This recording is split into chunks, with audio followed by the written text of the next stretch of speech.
ભાઈ માળી film studio આસાણા doctor ચેતન માળી આસાણા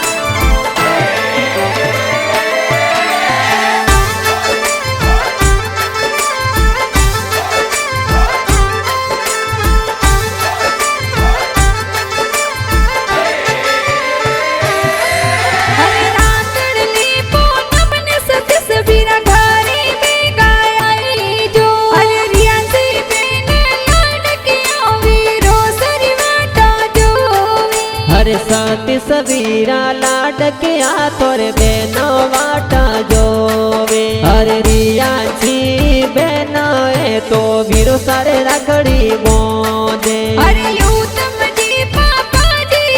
तो वाटो तोरी जोवे हरे उषा देवी मम्मी जी ए वाटो गणेरी जोवे हरे भोला जी दादो साकेली देवी दादी वाटा जोवे हरे सोमताराम जी नरपत कुमार काकू वाटा जोवे हरे रियांची बेन लडकिया सतीश भाई वाटा जो